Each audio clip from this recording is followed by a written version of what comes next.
નમસ્કાર દર્શક મિત્રો, વડોદરા ટુડે ન્યૂઝમાં આપનું સ્વાગત છે।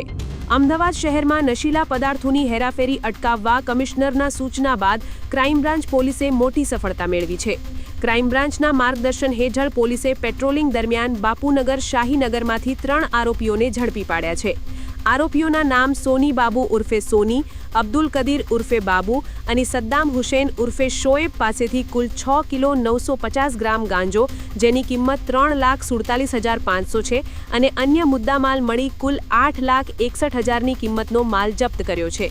યુપીના સુંદભીબંજ ગામના આ ત્રણેય આરોપીઓ વિદેશી સંયુક્ત રાજ્યમાંથી પરમિટ વગર ગાંજાનો જથ્થો ગુજરાતમાં લાવ્યા હતા।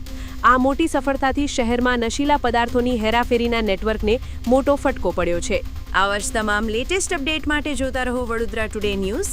નવું વર્ષ એટલે કે વિક્રમ સંવત 2082ના શરૂઆતથી વડોદરા ટુડે ન્યૂઝ ચેનલના ગુજરાત રાજ્યના તમામ શહેરના, તાલુકા, જિલ્લાના દર્શક મિત્રોને ખાસ વિનંતી કે અમારા વડોદરા ટુડે ન્યૂઝના તમામ સમાચાર જોવા માટે હવે અમારા ફેસબુક, યુટ્યુબ, ઇન્સ્ટાગ્રામના પેજને લાઇક કરો, શેર કરો, સબસ્ક્રાઇબ કરો અને કોઈપણ સમાચાર અને જાહેરાત અને તમારા વિસ્તારમાં કોઈપણ જાતની ગેરકાયદેસર પ્રવૃત્તિઓ ચાલતી હોય અને ભ્રષ્ટાચારની પોલ ખોલવી હોય તો અમારા વોટ્સએપ નંબર 9687328624 અથવા તો 9687906224 પર સંપર્ક કરવા વિનંતી।